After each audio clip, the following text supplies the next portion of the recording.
Attention higher leaders, it's time to shake up your marketing and enrollment strategy.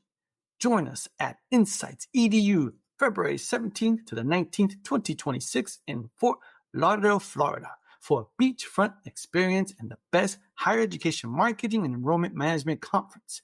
Early bird pricing ends December 15th, 2025. Register now at insightsedu.com. The future unbound is at Insights EDU 2026. The EdUp experience has delivered over 1,000 episodes with higher ed leaders from around the world. Now you can support the show for just $5.99 a month and lock in that rate for life when you join before December 31st, 2025. You'll enjoy ad-free early access to episodes. Go to edupexperience.com. That's EDUP experience.com. Click support the show and secure your lifetime rate today. Welcome back, everybody. It's your time to EdUp on the EdUp Experience podcast, where we make education your business. This is Dr. Joe Salustio back with you on another episode of the podcast. And I'm so excited to report by the time you read, I was going to say by the time you read this episode, but that makes no sense, does it?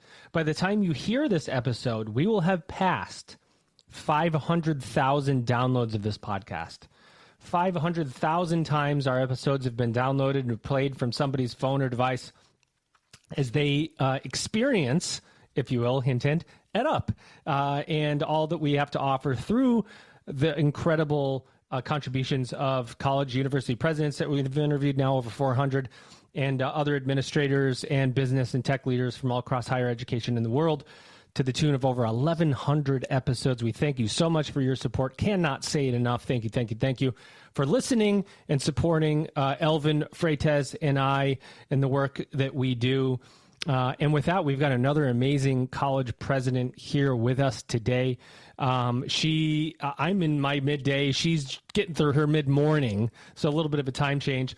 But that means and then we're going to have a lot to talk about because she's just starting her day, and I've got to ask her questions about, how her day is coming to fruition, even though mine's coming to an end. Ladies and gentlemen, she is Dr. Lisa Avery. She is the president at Lynn Benton Community College. Lisa, welcome to the EdUp Early Morning Mic. Thanks, Joe. And it is early morning here, but good afternoon to you and good morning to me. Let's get going. Oh, my goodness. A lot of energy right there. I love it. College presidents have to have a little bit of fire in them, don't they, to do this job? We do. We do. Well, good. Especially right now. Level set for us. Where's Lynn Benton Community College?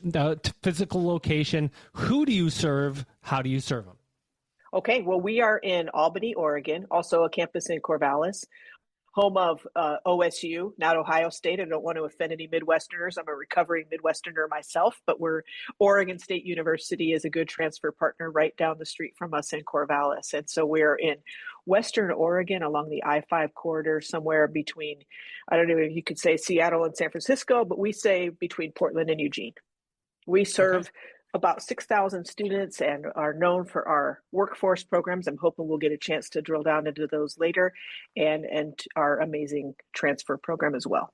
Wait, did you say amazing? I thought I heard you say that. So that, it is amazing. You're doing amazing. We try. Well, give me a sense of the types of students that you have. I'm for community colleges serving really students of every type of background, every type of educational level. Where you're located in Oregon, are students coming in from lower economic backgrounds? Are you serving middle class areas? Tell me about the region and its socioeconomic factors.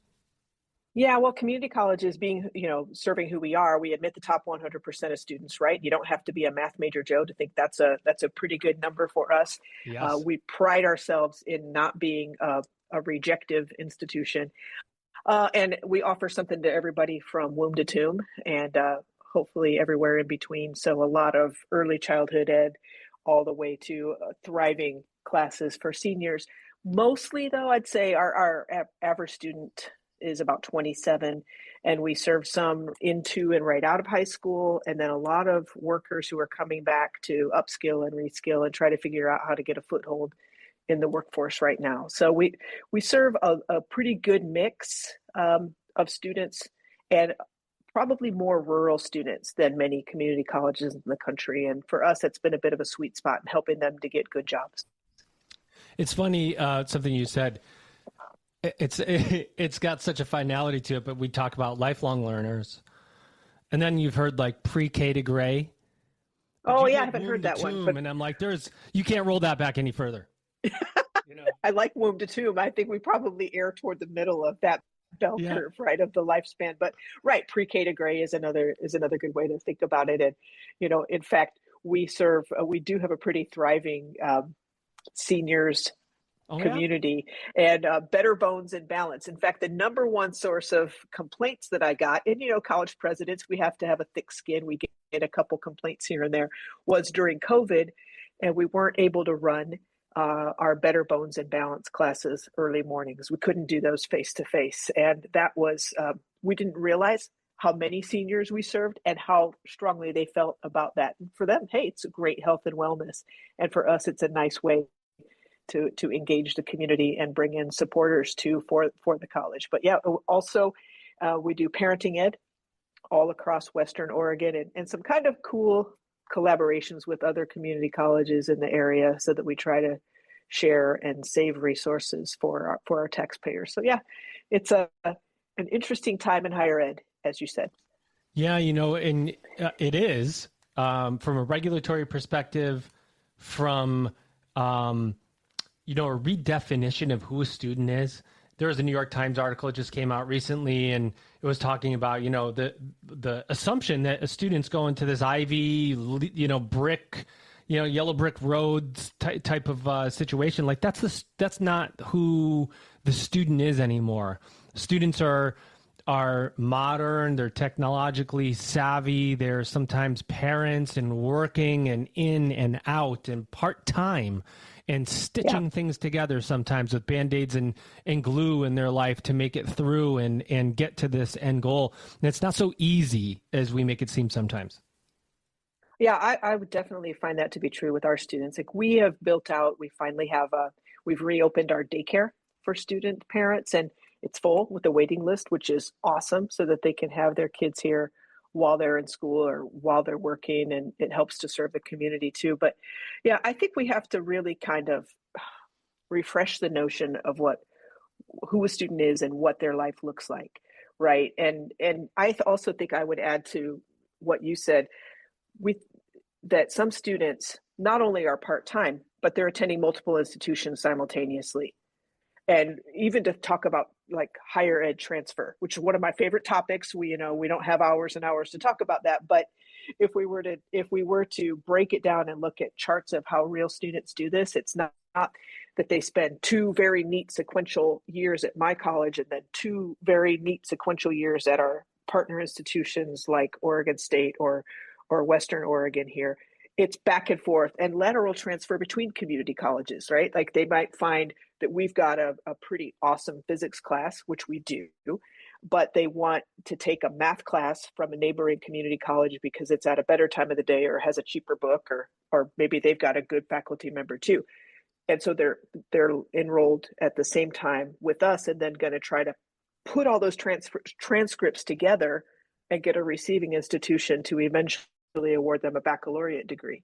That's not as simple and linear as the headlines would lead us to believe.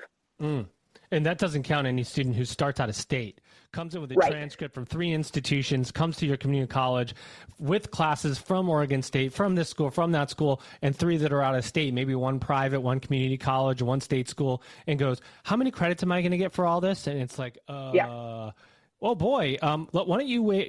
Most schools will say, well, we'll get back to you in 2 weeks to a month. Well, we have to assess that. We have to send that to faculty. We've got to figure out, map it and figure out what the outcomes, the ALOs and the PLOs, and what the alignment is between all of those. It seems hard, but it also seems like an area, since you brought it up, of course, because this is an area I'm passionate about, that artificial intelligence should be able to help us at some point with this. Like if there was one area where you think AI has like the most critical, makes sense, common sense use case for higher ed, it would be around credit transfer and curriculum mapping. Like you'd think it could do that for us someday. What do you think? Can you ring your amazing bell again? Because that's how about this? 100%. Yeah, we're back at 100%. No, I totally agree. And I feel like if we were to really like lean in on something and stop talking about AI for cheating. Come on, like let's Yes. move past that. Students are using it. We need to find a way to really blend how faculty use AI, how students use AI, and what can we do for institutions so that we finally figure out how to get past some of these bureaucratic hurdles, right? And I think transcripting and the whole transfer process is one way. And of course, there have to be people involved, right?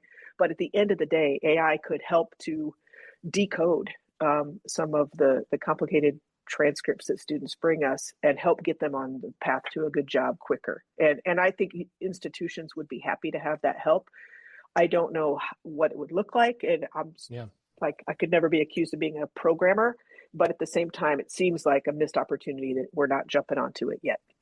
Right. And over time, it should learn to the point where it would read every transcript from every university in the world and be able to tell you exactly what maps to what instantaneously, right? Yeah, and what a absolutely. benefit for the student. Because I talk about this, I do a lot of presentations for higher ed institutions and in conferences, and I talk about, like, if you actually think about any other major purchase that we have, that we make in our life, because education is something you're investing in. If it's a car and you go with a trade-in, I've got this thing that I bought and I have it and I want to trade it in. And they say, well, we're not going to tell you the value of that trade-in until you buy the new car and start driving it around. And then we'll tell you later what that looks like. That's one of the disadvantages of our business model on higher education is we can't get that instantaneous, hey, this is how your credits are going to reduce your overall cost and start now. Historically, it's been, well, start with us now and we'll get back to you later on that whole trade-in, the whole credit transfer thing. And it's reversed. Yeah, that's an interesting metaphor. I've got a teenager who just passed her driver's ed here at my college, because that's one of the things we offered our community. And we're in the market a little bit for a new car. And at the same time, thinking about what college is going to be like for her, and even in higher ed, right? So this has been my life's work, 25 coming on 30 years in higher ed. It is hard to say what the ROI is. Yeah. I think and certainly we've come under some public fire. I think less so in the 2-year sector than in others for the skepticism around the value of higher ed. But I think we also ought to flip that script and say, yeah, but what are the social costs of not having higher ed? And those costs are tremendous. And we're seeing it certainly around, homelessness and crime and addiction and not getting people on a path to a good job that helps in so many ways, in addition to the money. It helps with dignity. It helps with the feeling of self-worth and contributions to the community and things like health and voting and civic engagement, right? There are so many reasons why we've got to get more people on the path to a good job, whatever that looks like. And I think one opportunity too, coming out of the administration, is going to be shorter term credentials and certificates and again, ways to get to work more quickly. And I think higher ed has been trying to wrap our mind around that for a bit. And I hope that we can rise to that occasion now. Tell them like it is. Talk about, you wanted to talk about workforce. I do too. You've got a lot of strength in your workforce programs. Just talk to us about that. What differentiates you, why it's so special at Benton that you have the workforce and the training and the strong ROI. Well, I want to first focus a bit on this at the national perspective to say, our friend and colleague Darian Pollard is going to be leading American Association of Community Colleges as our new CEO coming here in just a couple of weeks. And Darian brings, and I share, this value of the 2-year perspective on workforce, because we are we're the sector that can get people to good jobs most quickly, and to jobs that then also will help to elevate the community's net worth. So for me, that's what we do at Lynn Benton. Looking forward to locking arms with Darian. I'm a part of the board that will be supporting her work at the American Association of Community Colleges. And at OBCC, what we do is we have a number of different programs that you can make after a 2-year degree, $90,000. And I know when people hear this, they want to go back and retroactively change their major. I'm like, what? $90,000 with a 2-year degree, right? Yeah. And I think a challenge has been attracting students to those degrees and helping to make sure that they understand that it is college, that it is an entry into a profession, and it's not less than a 4-year degree. It's just a different path. And many of them may go back and upskill to get the 4-year degree later to become a manager, a supervisor, or whatnot. Yeah, and maybe their business will pay for them to do it too once they get a job. And a couple examples, and we have something here because community colleges are so grounded in the actual regional economies. We do metals manufacturing here in Lynn County in particular.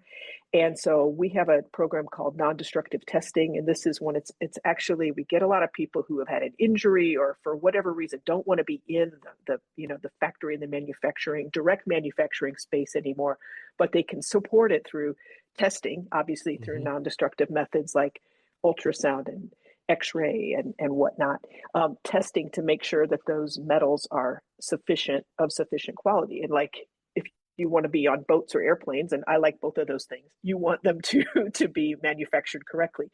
This is a great role. It's almost like an advanced high-tech inspector, and $90,000 in industry is clamoring for more of those techs. And it's easy enough work that you don't have to be super physically strong to be able to do it. You need to be able to make sure that you can keep up with and adapt and use the new technology. So that's a degree that I wish we had a wait list for, but we don't. And I think there's a mismatch there. I think we need to do a better job of reaching out to both incumbent workers and high school students to show what the paths are, and not just the paths to a 4 or 6 or 8-year graduate degree, right? But to a good job that will anchor your ability to help pay for housing in an expensive economy. Because the West Coast is pretty pricey, and we want people to be able to stay here and buy a home here. And a $90,000 job will help with that. So what I have actually is when you look at the program you're talking about, where you maybe can't do the physical part of it anymore, but you still have the know-how, right? So I have a student testimonial. Right. Here's what one of your students said. But what I do have are a very particular set of skills. See, I mean, that's what we're talking about. Absolutely. Right? Yeah. Put that on a billboard. And airplanes and boats, like like those to be manufactured correctly. That's right. Very important. Is this a high workforce area, a high workforce county that you work in? Is it growing in manufacturing, growing in business and industry coming in, or they've been leaving? How's the community responding to the workforce needs? I think that we've done well for the community, and the community has been engaged in the health workforce and the high-tech workforce in some ways, as those have replaced a little bit of manufacturing. Manufacturing is still strong here, but doesn't have the foothold that it once did. The wages are strong, and there are new jobs, and then a lot of replacement jobs as well with the number of retirements. But lumber, the timber industry has been under some challenge around jobs. And also, this is a little known fact, because I know podcasts love factoids. Lynn County, Oregon is the grass seed capital of the world. Surprise! There you go. You learned something today. But how does the agricultural economy change, and what are the workforce needs for that? That's something that we're also struggling with, and I think making some progress on here at Lynn Benton. We have a new ag center coming on, and we're trying to make sure that students now are able to support the agriculture that our country needs and that our region needs. And that is also going to involve technology. Do me a favor, and because I know you've been thinking about this, obviously coming next summer, we have workforce Pell availability for programs that have been around at least a year. And in order to take Pell, and you're going to correct me probably if I'm wrong, I think there's a certain number of hours, but the weeks have to be 8 weeks to 15 weeks, non-credit. You have to place the students at a certain clip. I think it's 70%, and show ROI earnings increases. That it's funny because it comes not with the catch. So like workforce Pell for everybody, no matter what program you want. It's like, okay, you have to have an infrastructure in place. Our community colleges, is Lynn Benton prepared from an infrastructure perspective to say, okay, we have enough people in a career services department to open up the partnerships with businesses and industry. We have enough people to contact and skip trace and find these students, because boy, is it hard sometimes to get them to report. Are those things that you're thinking about from a structural standpoint as you move towards deciding whether you're going to take Pell or not? Yeah, absolutely. And this is, I think it's a good problem to have, Yeah, right? Because heck we've yeah, it been is. fighting for, workforce Pell for years, and glad it's finally coming around the corner. I see some opportunity for us, some infrastructure challenges, and I'll start there. We are not staffed up the way our four-year partners are. It's Right. just these are scrappy institutions where sometimes people have more jobs than will fit on their business card, and we've had budget reductions that have made that even more so. So that's one caveat that I know my colleagues around the country are also clamoring about. But at the same time, we're small and nimble enough that we can navigate some of this. I think there are opportunities in the healthcare workforce, and we have phlebotomy, which is a great example. This is sometimes it's a career for folks, other times it's an entry point into the healthcare workforce. I think it's 15 weeks, and you can go from a novice to, pretty good. I volunteer my veins because I've got veins that they like to tap towards into. The end of the 15 weeks, toward the end of the 15 weeks. I don't go on week one. Yeah. It's the same with the culinary program. You don't go on day one, you go midterm and later. But the students then, the students can leave with a solid job, and they are almost always hired at graduation from phlebotomy. That's a good example for workforce Pell. I think in the tech world, we'll have to figure out how could we make these as applied as possible. CAD, the computer assisted drafting and design, that might be one because there's a lot of need for that, and it applies across the different workforce sectors. There probably are other tech programs that we might try to figure out that they could fit into the workforce Pell. Eventually, though, for some of those students, we want to make certain that they end up with either a 2-year or a 4-year degree. And the differences between a 2 and a 4-year degree are pretty strong. So the other innovation that we're doing at Lynn Benton, and I know a lot of my community college colleagues are working on this as well, is to start bachelor's degrees. And so we have one that's, I think, starting very soon in bachelor's in nursing. And this has been with the nursing shortage and workforce, that's been for us a huge lift to be able to get that one off the ground. It's part of a consortium with other colleges in Oregon, and we're trying to help our friends in California get this one passed too. And I've been to Sacramento to talk with some legislators and board members there about how they can work through what had been an unexpected governor's veto in California and get that one off the ground, because California also has, just because of the scale and the size of the state, a huge nursing shortage. The next one for us, we hope, will be a bachelor's in teacher ed, because we think that community colleges can help educate a different and more diverse set of teachers. And there's a definite need for, I think COVID made a lot of people leave the teaching profession, and we want to help lure some of them back. So that'll be the next one on the horizon for us. Yeah. When you come back to the infrastructure piece, it is interesting because when you think about placement, right? A related job field for a student that gets through, or being able to go to a degree, getting moving from a 2-year to a 4-year is going to allow that to show as a placement, as it were, for a student. So the effort to make sure that you're almost overly communicating to the students, like, take your next step, take that next step. I know community colleges do that anyway, but we want the students to do that as a part of Pell. Like, take that Pell, take this, what you've done, go to the next step now. Don't just stop. Yeah, if you do stop and you got a great job, I understand, but take that next step. And it's going to be a really important part of the communications and everything to those students when you start taking Pell. I think I'm getting at is the infrastructure begins to change a little bit. The focus areas become more important because it's tied to federal dollars. It's important and it's good work. And I'm really excited to see the outputs from community colleges as they start to take this money and how many students it can help. Support the EdUp experience for just $5.99 a month and lock in that rate for life. You'll get ad-free early access to episodes. But hurry, price goes up after December 31st, 2025. Visit edupexperience.com. That's EDUP experience.com and click support the show. Mark your calendars now for February 17th to the 19th, 2026. Because if you miss this, you'll be playing catch up all year.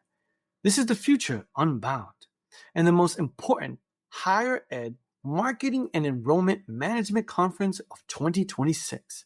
Insights EDU is taking over Fort Lauderdale, where Google, Meta, Reddit, MIQ Digital, and top institutions nationwide we'll pull back the curtain on what's next. Are you ready to adapt or be left behind? Insights EDU 2026 is where leaders become game changers. Register now at insightsedu.com. That's insightsedu.com. Early bird pricing ends December 15th, 2025. Well, and I think too, for us, it's going to need to be that we help to tell our own stories better, right? Because sometimes we're only a small part of a student's journey. And like you nailed it right there, with that whole description of what the sort of the lifeline or lifetime process of a student looks like when we blow that out longitudinally. And if we can just show that in this transition piece, the 2-year sector provided a really great step up the economic ladder, I think that helps us get at workforce opportunities better and stopping this kind of artificial bifurcation between 2-year and 4-year and even a little bit K-12. Is it workforce or not? Is it career tech ed? Is it university? Come on, it's all workforce. Everybody who comes to us needs to get a good job. And it's the role, I think, of my sector to help make sure that we do that so that we're providing access to everyone. I've heard folks talk about that what we have, talent is universal. Right? Opportunity has not been. And community colleges are awesome at helping with the access point. And what we need to do then is make sure that we're translating on the back end, that the data catch up and that the data really show that we are helping big groups of students move up the economic ladder. And I think that in a lot of ways we have, but we need to be able to capture those data and tell that story so that we're helping communities understand better why we're a good option. The economic impact piece too, Yep. right? I mean, that's what you're talking absolutely. about. Yep. Even if a student transfers to a 4-year from a community college, they started at a community college. There's eventual economic impact that the genesis was at the community college level. Do you think that we do a good enough job talking about economic impact from the community college sector generally?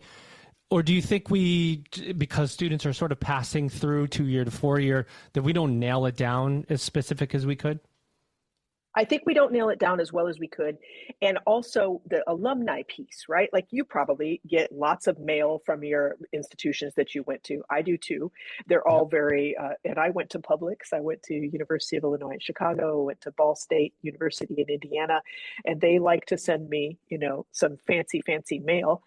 My community college can't send those high dollar mail pieces out to students. That mail piece to send by mail is like $5 or $7 per piece. It's crazy. And we micromanage as folks. That's like a printing budget for some departments for the entire year, Joe. Like they would be hearing it from me if they spent that much to send out a piece of mail. So I don't think I'm kind of kidding and kind of not, but I don't think we don't really have the data systems enough to show who our either alumni or former students were, and B, we don't help to capture their time with us as a part of their identity story and their success. They might say, I went to Oregon State or University of Oregon, graduated from there with honors, et cetera, went on, and then they tend to give their financial contributions to those places and later say, oh, I also took a few classes at Lynn Benton. That is such a realistic way to say it. Yeah. I can't tell you how many times I've heard that. Like, oh yeah. Oh, by the way, I also got my associates at XYZ Community College. And you go, yeah, I interviewed that president. That's a great school. Like I hear that all the time. And I hear it from administrators. I hear it from presidents. I hear it from CEOs I've interviewed. And I look at the background and they just left that one part out. And it's like, why didn't you talk about that?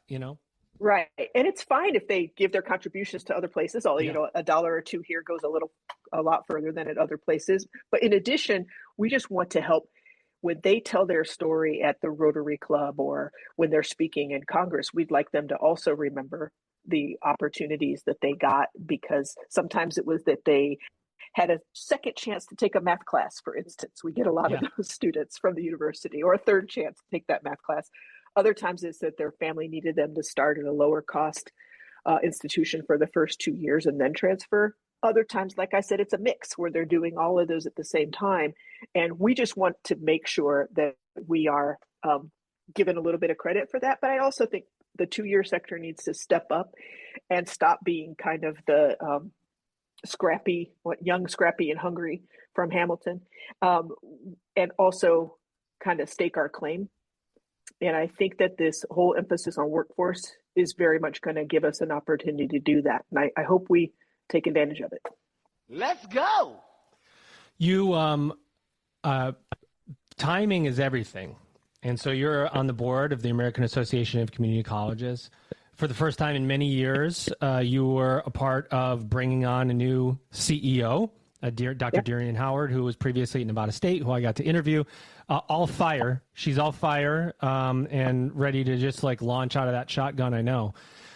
Timing is everything. What does a transition for the major association for community colleges mean as you're on the board having these conversations about the new CEO, perhaps a new direction or a new way to communicate?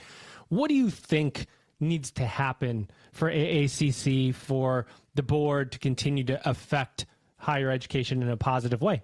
And what are you excited about? Well, I don't want to speak for Dr. Pollard. She certainly is capable of doing that for herself. I'm going to get her back here. Yeah. I'm going to ask her that exact same question. Yeah, I would expect that some of what's on her mind is to try to help us meet this moment. There is so much, there's a lot of challenge, and many people saying why it's a tough time to be a college president. I'd say, come on, if not me, then who? And if not now, then when? Like, let's go.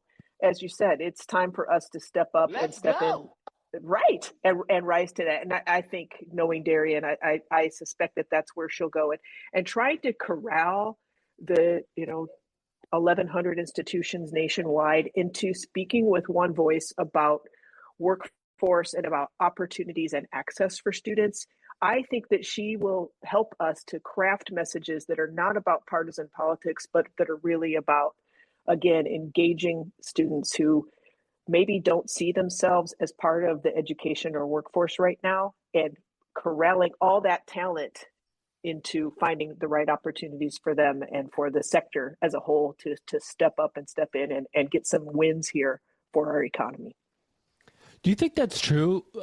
What you just said, we know the sentence that we've said many times, like not all students see themselves in higher education. So access is an important part, right? Creating access, educational access. But you said not everybody sees themselves perhaps as a part of the workforce. Are community colleges now going to be the door?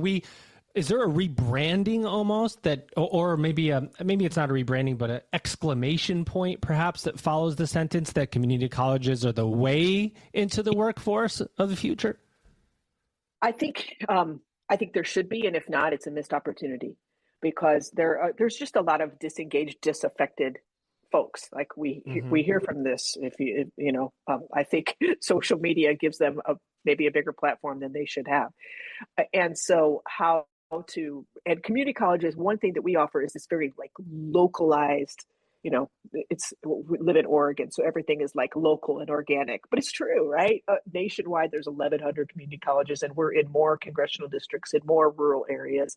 It's a chance for us to help connect people who have not been participating in education or the economy. And that sometimes it's a tough nut to crack, but I believe that we are the sector that is best positioned to do it. What's from your expertise here, and you're talking to students all the time, how are they evolving now? Consumerism is a thing, right? Students can choose to go to multiple institutions. They can go to an institution in London or Africa if they want to take an online program. What do they want these days? Is it still the same, like, I need access, I need help, I need support? Is it something different? Is it technology? What is it? How are students evolving? I think it's students want connection to each other and to content. They want flexibility. And that's what I think we've been slow to catch on to and catch up with. COVID really pushed that envelope, because students will tell us on surveys that they want, in-person classes, but then what they register for, what feels quicker is online classes. Yeah. And so for a lot of institutions like mine with resource constraints, we're having to try to figure out what's the right mix of offerings so that we can guess what students both want and need. I believe that online could be very, very helpful, and online done well is a great engagement tool.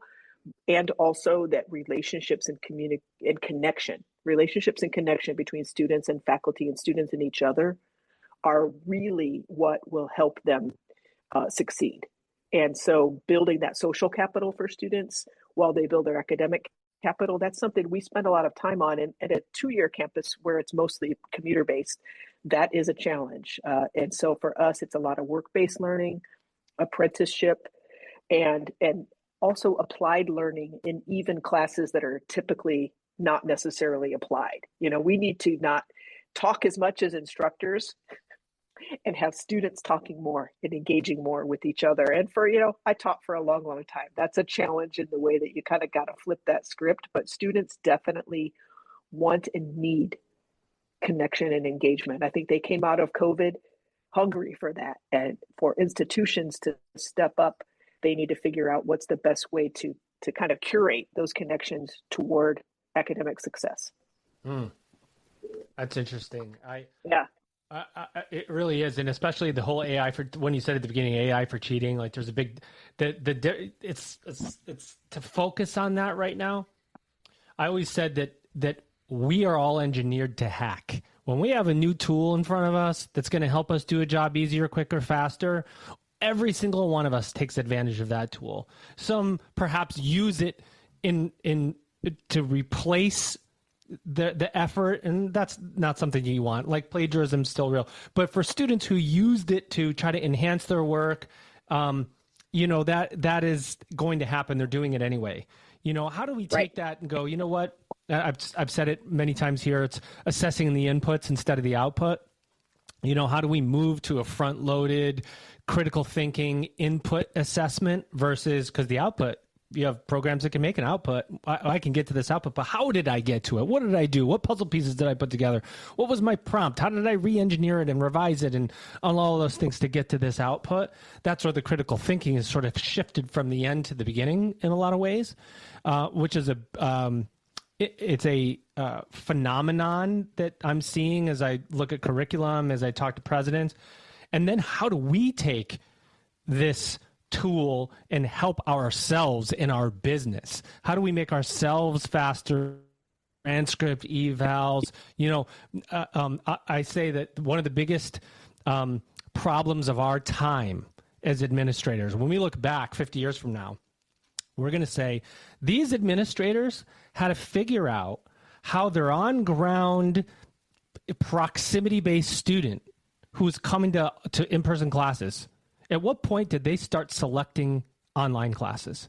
And they still want to come to the campus and sit on the bench, but they don't want to walk in the classroom. They want to take it on the table with their friends around the umbrella. And what that did to operations and how we figured that out is like there's not enough talk about that, because that is a really hard thing to deal with these days. That was like a big soapbox moment. Well, I'm there with you. And also it's hard to measure, right? And I think yes. we're a very outputs driven industry, but also like we tend to measure only what is easy to measure. Yeah. Right. But I see students all the time. I walk through the library or through the cafeteria, and there are students who, if you stop and talk to them, they'll say, "Oh, I'm a fully online student. I'm just here, because I have lousy broadband at home, or my friend is in that class, and then we're going to have lunch together." So how do we like catapult that student into more connection and more success? And also we have a lot of bricks and mortar. We have a lot of buildings, and we need to use them for something. And so whether it's, I don't know, my college is really intrigued with what can we do with esports and how can we engage those students here on campus a little bit more. And I know some colleges have had cool results in piloting that. I think for us, it's going to be a challenge. And also, again, like it's an opportunity to figure out, okay, what is the mix of enrollment management? How do you do because it comes down to, there also are things that we have to count in order to be funded. So how do we help those funding models then catch up to the reality of what students now look like and what students now want? And as long as we're providing still access and opportunity, you hope that those things become additive and that the math works in your favor. I think it's time to reconsider funding models. I fear that I think one thing that is really in front of us is as states have some funding models change because of Medicaid and other federal changes, we may end up even more scrappy and less staff. Is it possible to get more scrappy? I'm not quite sure, but I'm worried about what that might look like. And we're going to have to then have more shared services and more ways that we collaborate. I guess, again, I mean, you could tell I'm an optimistic person. I think that we can do that. We just also need to be able to have time to figure out what that looks like and focus on how in the end it will improve education for students and get them to work quicker at better jobs. So we like to end every episode with just the two finishing questions. By the way, you've done just an incredible job laying out so many of the good things happening and some of the challenges that we continue to deal with. I love the insight. But number one, what else do you want to say about Lynn Benton Community College that maybe we haven't talked about? Anything that's top of mind, anything you were hoping to get to today that my questions are so horrible and we never got there? And then number two, What do you see for the future of the industry? What do you see for the future of higher ed? Okay.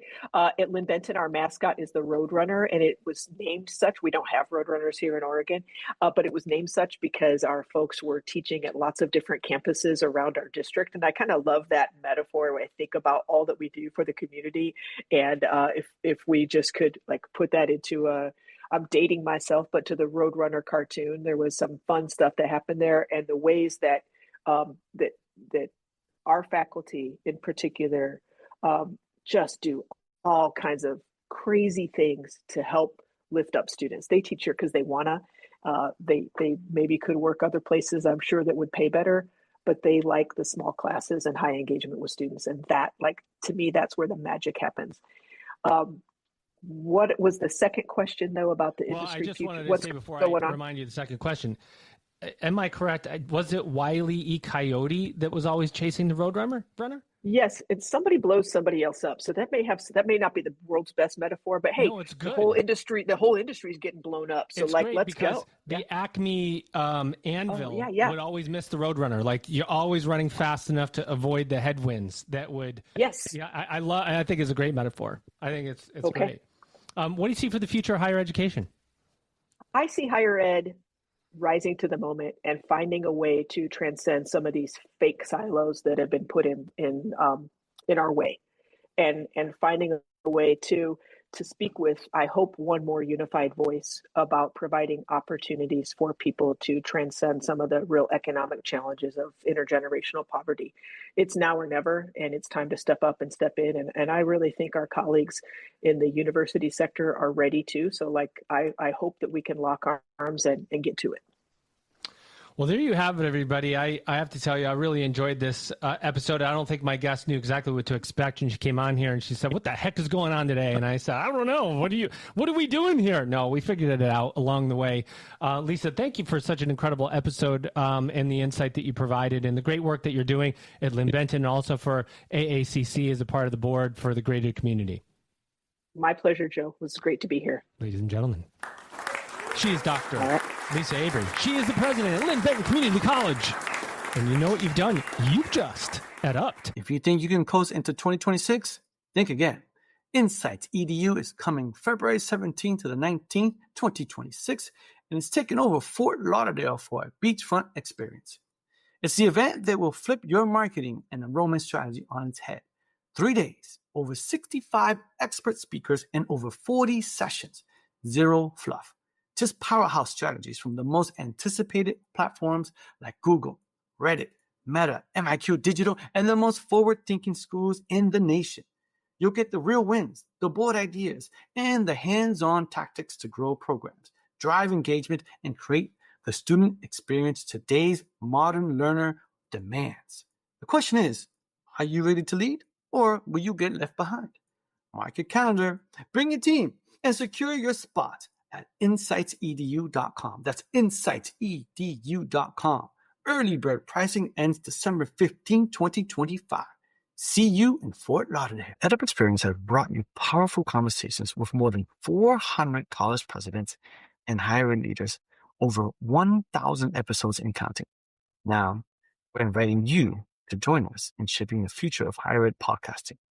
For just $5.99 a month, you lock in that rate for life. But only if you sign up before December 31st, 2025. As a supporter, you'll get ad-free early access to episodes. Prices go up after December 31st, but your rate never will.